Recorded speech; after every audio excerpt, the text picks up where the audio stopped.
اسلام کی تاریخ انتہائی دردناک ہے۔ حضرت مولا کائنات رضی اللہ تعالی عنہ کو ابن ملجم نامی بدبخت نے جو ہے وہ تلوار کا وار کر کے جو زہر میں بجھی ہوئی تھی شہید کیا ہے۔ تو یہ بغض اور دشمنی رکھنے والے لوگ تھے جو زمانے میں موجود تھے۔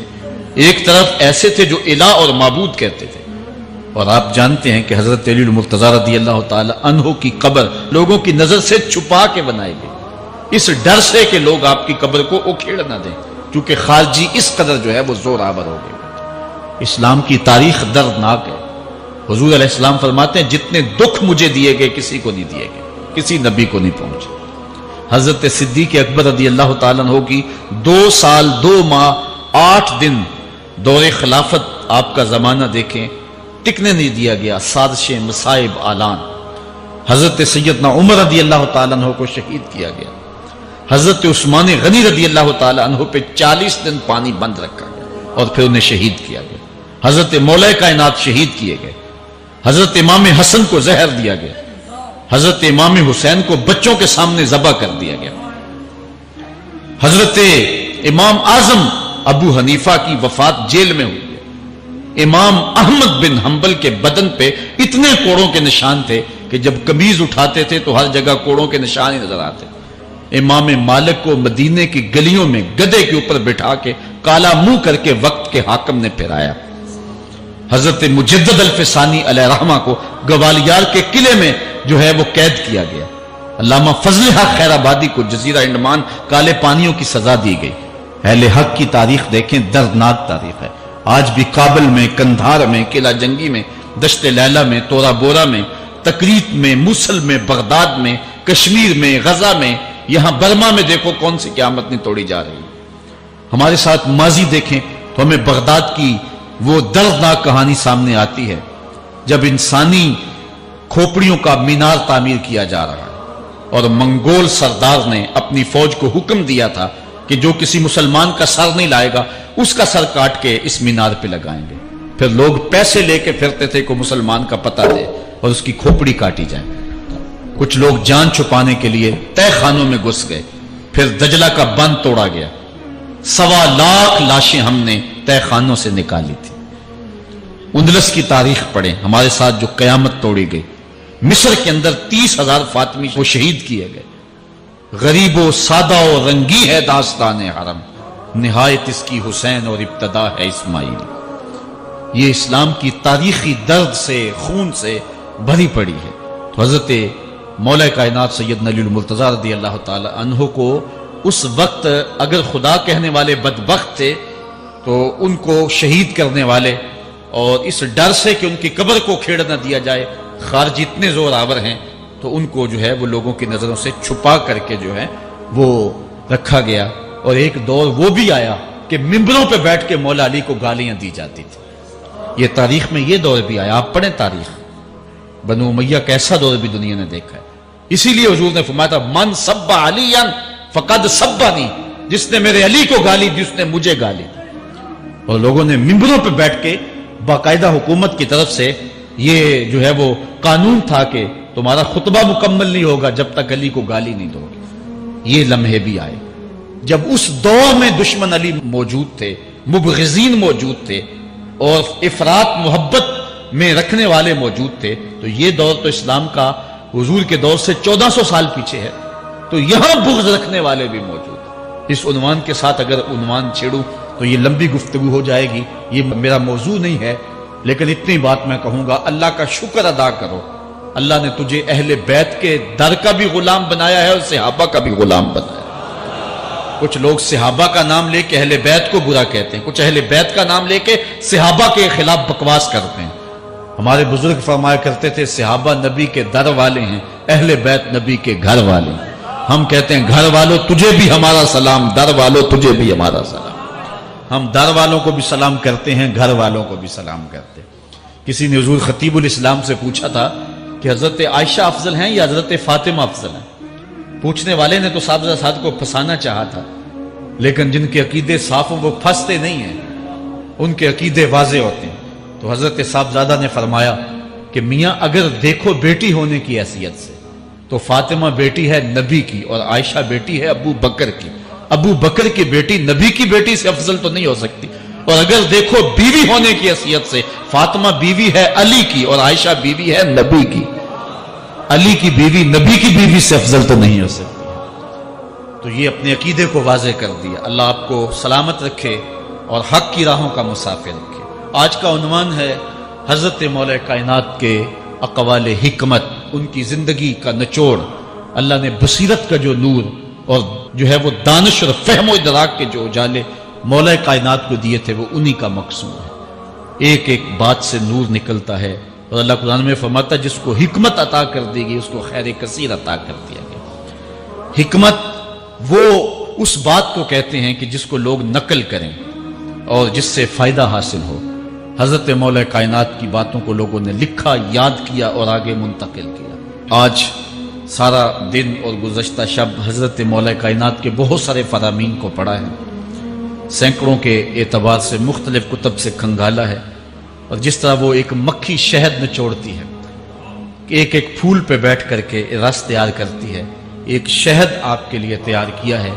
اور آج کی مجلس میں آپ کی نظر کرنا چاہ رہا ہوں. اور دیکھیے کہ مولا کائنات حکمت کے کیسے دروازے ہیں. اسی لیے حضور نے فرمایا آنا دار الحکمت و علی بابھا، آنا مدینۃ العلم و علی بابھا. میں حکمت کا گھر ہوں، علی دروازہ ہے. میں حکمت کا شہر ہوں، علی اس کا دروازہ ہے. تو شریف لوگ شہر میں دروازے کے راستے ہی جایا کرتے ہیں. دیواریں پھلانگ کر کے جانا شریف لوگوں کا شیوا نہیں ہوتا ہے. علم کی خیرات لینی ہے تو مولا علی کی دہلیز پہ آنا ہوگا. حضرت مولا کائنات فرماتے ہیں میں نے اپنے ارادوں کی شکست سے اپنے رب کو پہچانا ہے. جو میں منصوبہ بندی کرتا ہوں نتیجہ یہ نکلے گا، میرا خیال ہوتا ہے یہ ہوگا، لیکن ایسا نہیں ہوتا. ہوتا وہ ہے جو رب کو منظور ہوتا. اس لیے میں اپنے ارادوں کی شکست سے اپنے رب کو پہچانا ہے. حضرت مولا کائنات زندگی گزارنے کا ڈھب، اسلوب اور طریقہ بتا رہے ہیں. سنو، فرماتے ہیں خالط الناس مخالطتاً ان متتم معہا بقو وان عشتم ہنو الیکم. لوگوں کے ساتھ ایسی زندگی گزارو کہ اگر تم مر جاؤ تو لوگ روئیں کہ کوئی قیمتی متاع کھو گئی، اور اگر تم زندہ رہو تو لوگ تمہاری صحبت کے مشتاق رہیں، تمہاری مجلس میں بیٹھنے اور تمہارے پاس آنے کی آرزو اپنے سینے میں رہے. مرو تو زمانہ تڑپے، تمہاری موت پہ لوگوں کے سینے میں دل دہل جائے، اور جیو تو لوگ تمہاری خدمت میں حاضر ہونا اپنے لیے ایک سعادت مندی سمجھے. مولا کائنات رضی اللہ تعالی عنہ دشمن پر طاقت پانے والے کے لیے ایک نصیحت کرتے ہیں. فرماتے ہیں اذا قدرت علی عدوک فاجعل العفو عنہ شکرا للقدرت علیہ. جب تو دشمن پر غالب آ جائے تو دشمن پر غالب آنے کا شکریہ کیا ادا کرنا ہے. دشمن ایک بہت بڑی مصیبت ہے، لیکن دشمن زیر دام آ گیا اور وہ تیرے قابو میں آ گیا اور اس کا سر تیرے پاؤں تلے ہے.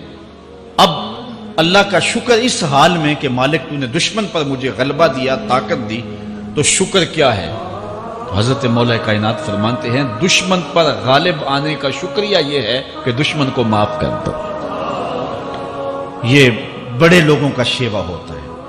جب دشمن قابو آ جائے تو پھر اس سے درگزر کرنا، یہ اللہ تعالیٰ کا شکر ادا کرنا ہے. یہ اللہ تعالیٰ جل شانہ کی اس کرم نوازی کا شکریہ ادا کرنا ہے. زہد کیا ہے؟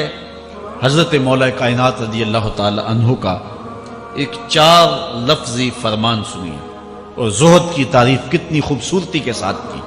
فرمانے لگے افضل الزہد اخفاء الزہد.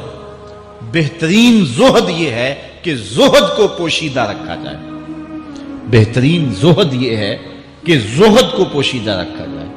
ہم تو اپنی عبادتوں، اپنی نیکیوں، اپنی سماجی خدمات کے اشتہار چھپواتے ہیں نا. وہ کسی زمانے میں ہم سنتے تھے نیکی کر دریا میں ڈال، اور اب کہتے ہیں نیکی کر اخبار میں ڈال. یہاں زہد، ترک دنیا، اللہ تعالیٰ کی عبادت کا جو ذوق بندے کو نصیب ہوتا ہے، وہ بہترین اور افضل زہد کیا ہے؟ کہا زہد کو پوشیدہ رکھنا، یہ افضل زہد ہے. حضرت مولا کائنات کا ایک اور فرمان سنیے، اشرف الغنا ترک المنا. بہترین دولت مندی کیا ہے؟ جس کے پاس مربے زیادہ ہیں، جس کے پلازے زیادہ ہیں، جس کا بینک بیلنس زیادہ ہے، جس کے پاس جو ہے وہ بہت ساری دولتیں ہیں، سونا اور چاندی کے انبار ہیں، کون سب سے زیادہ دولت مند ہے؟ افضل دولت مندی کیا ہے؟ تو حضرت مولا کائنات فرماتے ہیں کہ افضل دولت مندی یہ ہے کہ آرزویں ترک کر دی جائیں، ورنہ کھرب پتی بھی بندہ ہوگا تو اس کو چین نہیں آئے گا، قرار نہیں آئے گا، حل من مزید اس کی تباہ میں ہوگا، چونکہ آنکھیں نہیں رجتی، پیٹ بھر جاتا ہے، آنکھیں نہیں بھرتی۔ کوزائے چشم حریصاں پر نشد، تا صدف کانے نشد پر در نشد۔ اس لیے حضرت مولا کائنات فرماتے ہیں بہترین غنا اور دولت مندی کیا ہے کہ بندے کی آرزویں ختم ہو جائیں۔ اقبال کہتا ہے تیری دعا ہے کہ ہو میری آرزو پوری، تیری دعا ہے کہ ہو میری آرزو پوری، میری دعا ہے کہ تیری آرزو بدل جائے، میری دعا ہے کہ تیری آرزو بدل جائے۔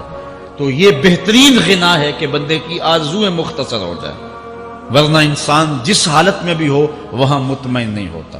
کروڑ پتی ارب پتی کو دیکھتا ہے، ارب پتی کھرب پتی کو دیکھتا ہے، کھرب پتی اپنے سے آگے دیکھتا ہے۔ اس لیے جب آرزویں مختصر ہوں گی تو بندہ جس حالت پہ بھی ہوگا راضی ہوگا، اور بندہ اپنی حالت پہ راضی ہو جائے تو یہ اللہ کی رضا کا سبب ہے۔ حضرت مولا کائنات کا ہی ایک قول ہے، جو اللہ کے عطا کردہ تھوڑے رزق پہ راضی ہو گیا، اللہ تعالیٰ قیامت کے دن اس کے تھوڑے عملوں پہ راضی ہو جائے۔ یہ اللہ کی کرم نوازیوں کے رنگ ہے۔ حضرت مولا کائنات کی ایک اور حکمت آمیز بات سنیں، فرما رہے ہیں سیئات تسوءک خیر عند اللہ من حسنۃ توجبک، وہ برائی جو تجھ کو پریشان کر دے، دکھی کر دے، اذیت میں مبتلا کر دے، وہ گناہ جو تیرے ضمیر پہ بوجھ بن جائے، تو اپنے آپ کو حقیر سمجھنے لگ جائے، چھوٹا سمجھنے لگ جائے، گناہگار سمجھنے لگ جائے، جس برائی سے تجھے دکھ پہنچے وہ اس نیکی سے بہت اچھا ہے وہ تیرا برائی کرنا جو تجھے تکبر میں مبتلا کر دے۔ جس نیکی سے تو متکبر ہو جائے، انسان کو انسان نہ سمجھے، مخلوق کو کیڑے مکوڑے سمجھے، اپنے سجدوں پہ ناز کرے، ان سجدوں سے وہ برائی بہتر ہے جو تیرے اندر عجز پیدا کر دے، تیرے اندر نرمی پیدا کر دے، تیرے اندر جو ہے وہ ایک رقت پیدا کر دے، وہ برائی جو ہے وہ اس نیکی سے بہتر ہے۔ حضرت مولا کائنات کا ایک اور فرمان دیکھیے، لا غنا کل عقل ولا فقر کل جہل ولا میراث کل ادب ولا ظہیر کل مشاورہ۔ کتنی خوبصورت باتیں ارشاد فرمائی، فرمایا عقل جیسی دولت کوئی نہیں، عقل جیسی دولت کوئی نہیں ہے، اور جہالت جیسی غربت کوئی نہیں ہے۔ جو شخص جاہل ہے وہ کروڑوں میں بھی کھیلتا ہے تو وہ غریب ہے۔ اللہ نے عقل کا چراغ دیا ہے تو اس کے پاس دولت نہیں بھی ہے تو عقل بہت بڑی دولت ہے۔ تیسری بات، ولا میراث کل ادب، اور ادب جیسی وراثت کوئی نہیں۔ ایک بندے کو ادب کی دولت مل گئی تو اس کو سب کچھ مل گیا۔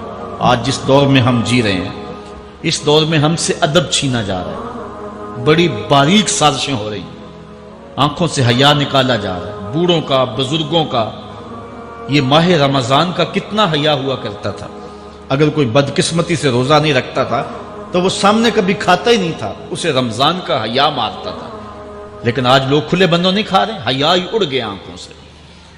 اس طرح اہل بیت کا حیا آنکھوں سے نکل گیا، اصحاب رسول کا حیا آنکھوں سے نکل گیا، نبی کا حیا لوگوں کی آنکھوں میں نہیں رہا۔ بے ادبی کو فروغ ہے، اور نبی کے بارے میں ایسی ڈٹائی سے بات کرتے ہیں جس طرح عام آدمی ہو گئے۔ یہ بے حیائی کا اور بے ادبی کا دور ہے، جبکہ ادب ایک بہترین وراثت ہے۔ اگر آپ مجھے پوچھیں کہ دین کیا ہے، ایک تو ہے کہ 3 گھنٹے کا آواز کیا جائے کہ دین یہ ہے، اور ایک ہے کہ 2 لفظوں کے اندر بتایا جائے دین کیا ہے۔ تو اگر 2 لفظوں میں بتانا چاہوں تو اقبال کا لہجہ اداس لینا پڑے گا۔ اقبال کہتا ہے دین سراپا سوختن اندر طلب، انتہائش عشق آغازش ادب۔ طلب محبوب میں تڑپنے کا نام دین ہے، ادب سے شروع ہوتا ہے، عشق پہ ختم ہو جاتا ہے۔ جس دین میں ادب نہیں ہے وہ دین نہیں، چاہے صحابہ کا ادب نہیں، چاہے اہل بیت کا ادب نہیں، چاہے انبیاء کی ذوات کا ادب نہیں، چاہے والدین کا ادب نہیں، دین نام ہی ادب کا ہے۔ تو یہ دولت اس وقت چھینی جا رہی ہے، اور بڑی تیزی کے ساتھ قوم کے اندر بے ادبی کو فروغ دیا جا رہا ہے. نئی نسل کی حفاظت کریں، اپنی اولاد کو محفوظ کر لیں، ان کے عقیدوں کی صحت کا التزام کریں. کہیں ایسا نہ ہو کہ ان کی زبان لمبی ہو جائے اور ولیوں پر، نبیوں پر اور حضور علیہ الصلوۃ والسلام کے اصحاب پر اور حضور کی آل پر وہ زبانیں تان کھولیں. اور جس کو جو ہے وہ استنجے کا بھی پتہ نہیں ہے، وہ انبیاء کے علم پہ گفتگو کر رہا ہے. شرم نہیں آتی کس کا علم تول رہے ہو، کس کی ذات کو ناپ رہے ہو. ڈٹھے ورق قرآن دے پھول سارے، تیری شان جیا نہیں کوئی ہو ڈٹھا. تیری شان دا کرے مقابلہ جیڑا ان عاشقاں اصلی چور ڈٹھا. کوئی نور آکھے کوئی بشر آکھے، پیندا رات دینے اے ہو شور ڈٹھا. اللہ والیاں گل مکا دیتی تساں ہور ڈٹھا اساں ہور ڈٹھا. تم نے پتہ نہیں کس کو دیکھا ہے جو سکی بیٹی کو بھی نہیں بخشوا سکتا. گلا پھاڑ پھاڑ کے کہا جاتا ہے نبی سکی بیٹی کو نہیں بخشوا سکتا. اور میاں تم بخشوانے کی بات کرتے ہو، نبی تو کہہ رہا ہے فاطمہ تو جنتی عورتوں کی سردار. وہ تو جنتیں بانٹ رہے ہیں، وہ تو جنتیں وراثت میں دے رہے ہیں. تو ادب پہلا کرینہ ہے محبت کے کرینوں میں. اس لیے کہا کہ ادب جیسی میراث کوئی نہیں. ولا ظہیرہ کل مشاورہ، اور مشورے جیسا مددگار کوئی نہیں. آپ کے پاس بڑے اسلحے ہیں، بڑی تلواریں ہیں، بڑے تعلقات ہیں لوگوں کے ساتھ، لیکن اچھا مشورہ یہ سب سے اچھا مددگار ہے آپ کا. حضرت مولا کائنات کا ایک اور قول سنیے، نفس المرء خطاہ الی اجلہ. آپ فرماتے ہیں کہ آدمی کی یہ جو سانسیں نکل رہی ہیں یہ موت کی طرف اٹھتے ہوئے قدم ہے. دوسری سانس تب آتی ہے جب پہلی ختم ہو جاتی. تو پہلی سانس کی موت، دوسری سانس کی زندگی. وہ کیا کسی نے کہا زندگی نام ہے مر مر کے جیے جانے کا. یہ ایک بار ہم ایک سانس کو کاٹتے ہیں تو دوسری سانس آتی ہے. جب تک پہلی سانس موجود ہے دوسری نہیں آئے گی. تو حضرت مولا کائنات فرماتے ہیں یہ موت کی طرف اٹھتے ہوئے قدم ہے. آپ رکے ہوں اشارے پہ تو ہمارے یہ پنڈی بائی پاس پہ جو اشارے لگے ہیں یہ 125 سے بھی چلتے ہیں. 125 سے پیچھے آ رہے ہیں، 20 سے 25 سے 50 سے 100 سے 125 سے پیچھے آ رہے ہیں. حضرت مولا کائنات فرماتے ہیں جو چیز شمار کی جاتی ہو وہ بالآخر ختم ہو جاتی ہے. تو گنتی جب الٹی چلتی ہے تو بہت جلد کام زیرو پہ آ جاتا ہے، اور زیرو پہ پہنچنا ہی موت ہے. تو زندگی کی یہ سانسیں یہ الٹی چل رہی، اور میں اور آپ لمحہ لمحہ موت کے قریب ہو رہے ہیں. ہم جو ہے وہ اپنی زندگی کی سالگرہ منا رہے ہیں. ہم کہتے ہیں کہ ہم اتنے بڑے ہو گئے. میاں بڑے نہیں ہوئے، چھوٹے ہو گئے. موت بالکل قریب آ گئی. اللہ اکبر.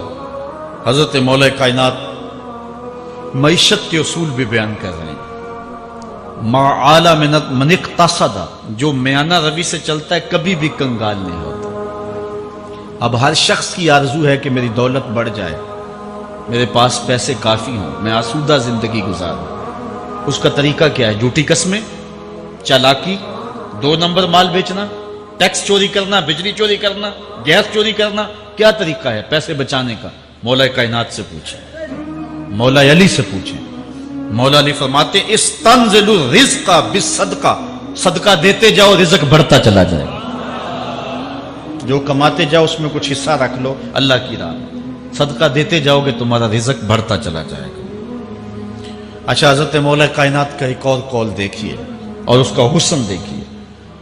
من ظن بک خیرا فصدق ظنہ، جو تیرے بارے میں اچھا گمان کرے تو اس کے گمان کو سچائی کر دے. تو وہ نہیں ہے جو کوئی تیرے بارے میں گمان کر رہا ہے. لوگ تجھے اچھا سمجھتے، تو اچھا نہیں ہے، تو تو اچھا بن جا تاکہ لوگوں کا گمان ٹھیک ہو جائے.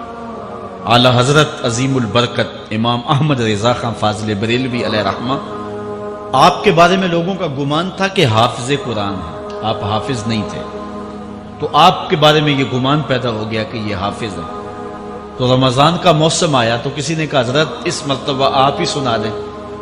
تو اعلیٰ حضرت نے سوچا یہ میرے بارے میں اچھا گمان کرتے ہیں، چلو حافظ بانی جاتے ہیں. اعلیٰ حضرت نے قرآن 1 مہینے میں حفظ کیا. دن کو پڑھتے تھے، شام کو سنا دیتے تھے کہ جو لوگوں کا گمان ہے میں اس کے مطابق ہی ہو جاؤں. اچھا گمان کی کہانی سنیے.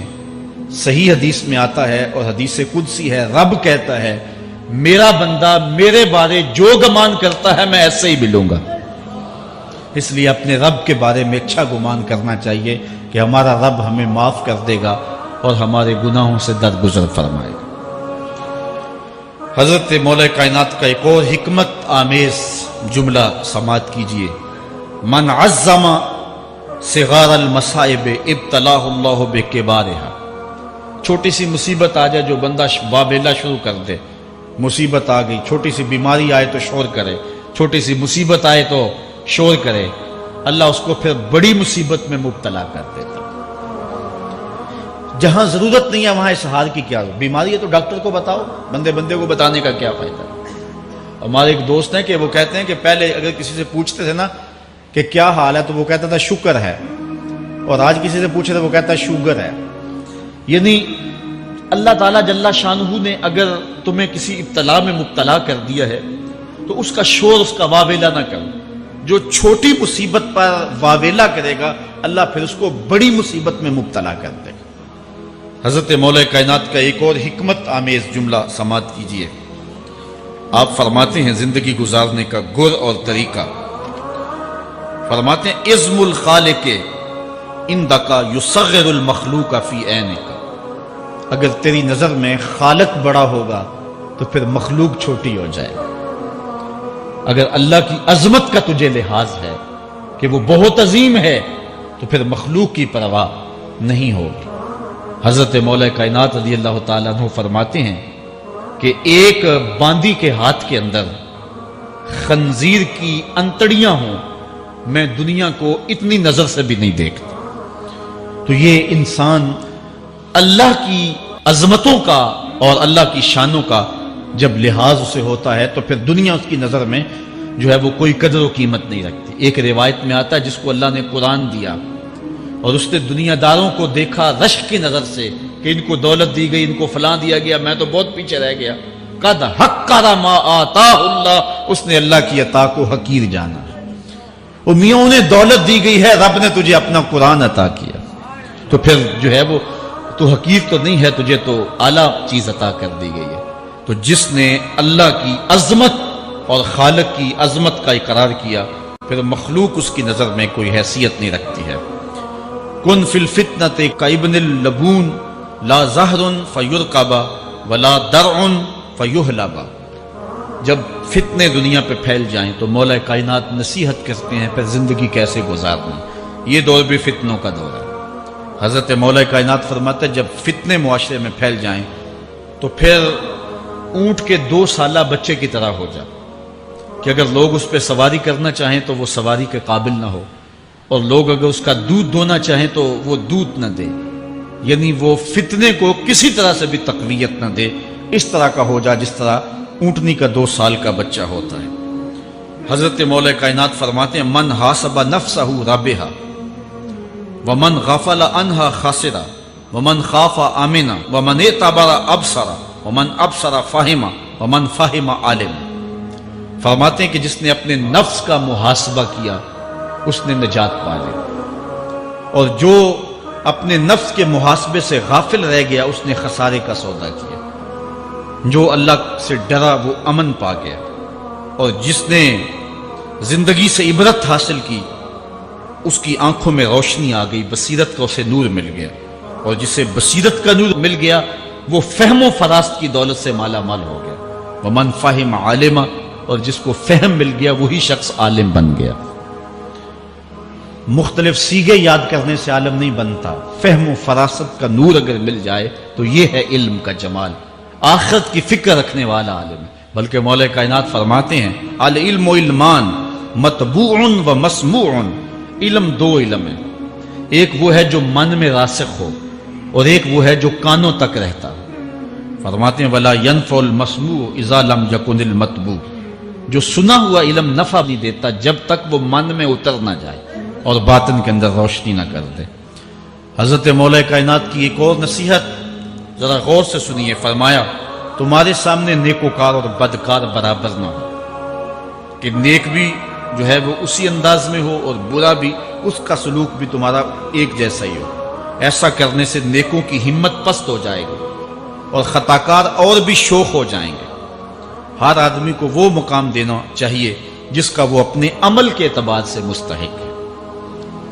اصل خرابی ہوئی تب ہے ہمارے آراس میں، ہماری محافل نعت میں، ہماری مجالس میں وہ لوگ مہمان خصوصی بنے جن کے پاس دولت زیادہ تھی، چاہے کردار کے لحاظ سے وہ کتنے ہی پست کیوں نہ ہو، اور جن کے پاس دولت نہیں ہے چاہے وہ کردار کے اعتبار سے جتنے مرضی بلند کیوں نہیں ہے، انہیں عزت کی مسند پہ نہیں بٹھایا گیا۔ میں نے اپنی ان آنکھوں سے گجرانوالہ کے ایک اسٹیج پہ دیکھا کہ ایک محفل نعت تھی اور ایک بوڑھا شخص سفید ریش، وہ اسٹیج پہ شوق میں کہ میں نعت خانوں کو قریب سے دیکھوں، وہ آ کے بیٹھ گیا اور منتظمین نے جو ہے وہ سیکورٹی کو حکم دیا اس بابے کو اٹھاؤ اور اس کو جو ہے وہ نیچے کرو۔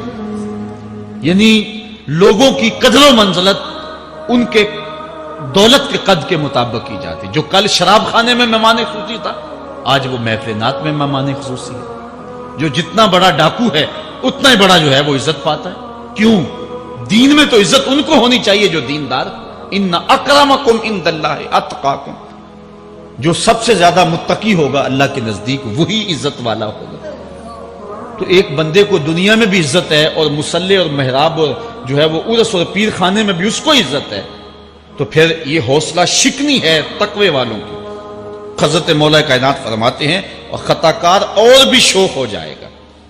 بلکہ ہم نے جو انداز اختیار کیا ہوا ہے، ایک شعر پڑھتے ہیں ہمارے نعت خاں کہ چلو دربار نبی میں چلیں، کھوٹے سکے بھی جہاں پہ چلتے ہیں، اور پھر جو ہے وہ سارے لوگ نوٹ پھینک رہے ہوتے ہیں۔ شرابی بھی نوٹ پھینک رہا ہے، جوا کھیلنے والا بھی پھینک رہا ہے، جس نے رشوت سے پیسے کمائے وہ بھی پھینک رہے ہیں اور خوش ہو رہے ہیں کہ کھوٹے سکے بھی وہاں چلتے ہیں۔ جبکہ ان اللہ طیب ولا یقبل الا الطیب، حدیث میں آتا ہے اللہ فرماتا ہے کہ اللہ طیب ہے اور پاکیزہ کے علاوہ قبول ہی نہیں کرتا۔ من غش فلیس منا، جو ملاوٹ کرے وہ ہم سے نہیں ہے۔ اور یہاں کھوٹے سکے بھی چلائے جا رہے ہیں، اور پھر جتنے بھی کھوٹے سکے ہیں وہ نوٹ پھینک رہے اور ایسے ایسے پھینک رہے اور خوش ہو رہے ہیں کہ یہ تو کچھ بھی نہیں ہے۔ حرام سے کمائے، حلال طریقے سے کمائے، جس طریقے سے کمائے کوئی فرق نہیں پڑتا۔ نہیں، حضرت مولا کائنات نے زندگی کے گر سکھائے، فرماتے ہیں کہ نیکوکار اور بدکار تمہاری نظروں میں برابر نہ ہو۔ ایسا کرنے سے نیکوں کی ہمت پست ہو جائے گی اور خطا کار اور بھی شوق اور گناہ میں دلیر ہو جائیں گے۔ ہر آدمی کو وہ مقام دو جو عمل کے اعتبار سے اس کا مقام بنتا ہے۔ لیکن اس دور کے اندر تو جو حال ہو گیا ہے، بلکہ حضرت مولا کائنات اس بات کو پہلے بھام کے ارشاد فرمایا، لوگوں کا عجیب حال ہے، بدکاری کو اعلیٰ نسب کا نشان سمجھتے ہیں اور پاک دامنی کو تعجب خیال کرتے ہیں، گویا اسلام کے لباس کو الٹا پہن لیا ہے لوگوں۔ جو رخ سیدھا ہونا چاہیے تھا اس کو الٹا کر دیا، جو الٹا ہونا چاہیے اس کو سیدھا کر دیا۔ حضرت مولا کائنات کا ایک اور قول بھی سنیے، تھوڑا سا شک بھی دین بگاڑ دیتا ہے۔ دین کے اندر شک نہیں کرنا چاہیے، دین جو ہے وہ یقین کا نام ہے۔ علامہ اقبال نے ایک بڑی خوبصورت اس وقت بات کہی تھی جب شکوک جنم لے رہے تھے کہ سن ہے تہذیب حاضر کے غلام، غلامی سے بدتر ہے بے یقینی، غلامی سے بدتر ہے بے یقینی۔ آج بے یقینی پھیلا دی گئی ہے معاشرے کے اندر، اور قوم جو ہے وہ بالکل جو ہے وہ یقین کی اس دولت پہ جو ہے وہ قانے نہیں ہے۔ اور فرمایا مولا کائنات نے تھوڑا سا شک بھی دین بگاڑ دیتا ہے۔ اور پھر دوسرا قول بھی سنیے، تھوڑی سی دنیا بھی آخرت برباد کر دیتی۔ یہاں دنیا سے مراد کیا ہے؟ دولت، کاروبار نہیں، چیز دنیا از خدا غافل بدن۔ مرشد اقبال رومی کہتے ہیں دنیا کیا ہے؟ خدا سے غافل ہو۔ خدا سے غافل جو شے کر دے، وہ دولت ہو، وہ کاروبار ہو، وہ بیوی ہو، وہ بچے ہوں، وہ دنیا ہے۔ اور دنیا تھوڑی بھی ہو آخرت کی بربادی کا سبب ہے۔ حضرت مولا کائنات فرماتے ہیں پرہیزگاری کے سوا علم درست نہیں ہوتا اور طمع کی موجودگی میں دین سلامت نہیں رہ سکتا۔ اگر میرے اندر لالچ ہے تو میں یہاں ممبر پہ بیٹھ کے حق نہیں بول سکتا۔ اگر میرے اندر لالچ ہے تو میں اسمبلی میں بیٹھ کے حق نہیں بول سکتا۔ جب طمع ہو تو پھر دین سلامت نہیں رہتا، اور جب طمع نہ ہو تو بندہ سولی پہ چڑھ کے بھی حق ہی بولتا ہے۔ دوواں گلاں وچوں 10 درویشا، میرے حضور کی بالعالم فرماتے ہیں دوواں گلاں وچوں 10 درویشا، تینوں کیڑی گل کو بھولی، عالم اوپر ممبر بولے عاشق اوپر سولی۔